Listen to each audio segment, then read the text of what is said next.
ఊపిరి ఆగింది. కట్టే కాలుతోంది.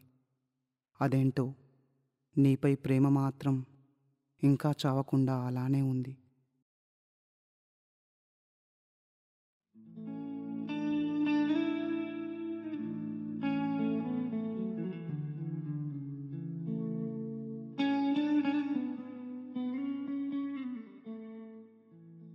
ప్రేమ రెండు మనసులు, రెండు హృదయాల సాక్షిగా ఎప్పటికీ ఒకే ఆత్మగా కలిసి ఉంటామని ప్రమాణం చేయడం. నిజమైన ప్రేమ కొందరికి మాత్రమే దక్కే అరుదైన అదృష్టం. ఆకాష్తో ప్రేమలో కాలం సంతోషంగా గడిచిపోతున్న సమయంలో అనుకోకుండా ఓ రోజు ఓ చిన్న గొడవ. నేను ఆకాష్కి బ్రేకప్ చెప్పాను, కానీ తను మాత్రం సంధ్య, నీకు ఆల్రెడీ చెప్పాను నాకు నీతో మాట్లాడడం ఇష్టం లేదని, నన్ను మర్చిపో.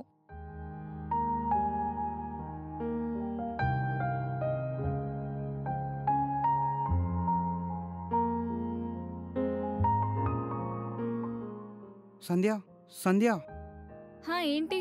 నేను ఒకసారి నా వెంట పడొద్దు అని చెప్తే అర్థం కాదా? సంధ్య, సంధ్య, నీతో ఒక్క నిమిషం మాట్లాడాలి.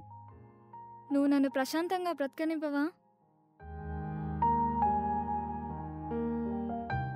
ఆ తర్వాత తను నన్నెప్పుడూ డిస్టర్బ్ చేయలేదు. కాలం నెమ్మదిగా ముందుకు సాగిపోయింది. మనల్ని ప్రేమించే వారి విలువ వాళ్ళు దూరమైనప్పుడే తెలుస్తుంది అంటారు.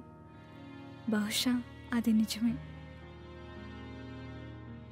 అనుక్షణం నా నీడల్లే ఉంటూ నన్ను ప్రాణంగా ప్రేమించిన ఆకాష్ లేని లోటు నాకు అర్థమైంది.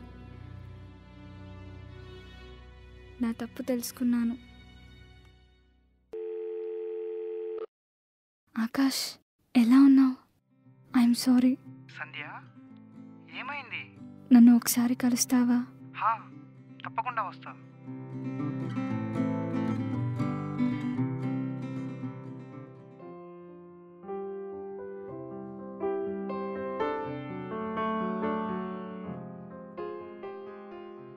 సంధ్య,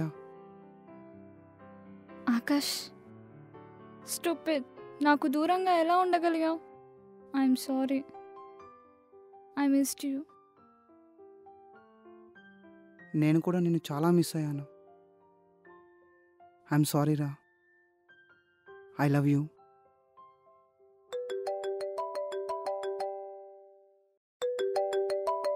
ఆకాష్, ఆకాష్,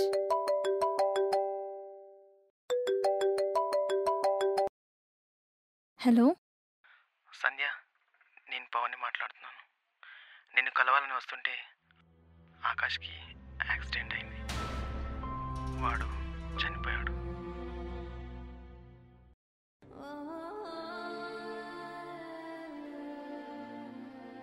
పవిత్రమైన ఆకాష్ ప్రేమ తన చావుని సైతం జయించింది. సంధ్యను కడసారి చూడాలని తప్పించింది. అనుక్షణం సంధ్య ప్రేమకై పరితపిస్తూ కడవరకు తనకై నిరీక్షించాడు ఆకాష్. కానీ ప్రాణంగా ప్రేమించిన వాడి ప్రాణం పోయేంత వరకు తన ప్రేమని అర్థం చేసుకోలేకపోయింది సంధ్య. క్షణముక జననం, క్షణముక మరణం. క్షణికమైన కోపతాపాలతో మనల్ని ప్రాణంగా ప్రేమించే వారిని దూరం చేసుకోవద్దు. ఎందుకంటే క్షమించలేని హృదయం ప్రేమించలేదు.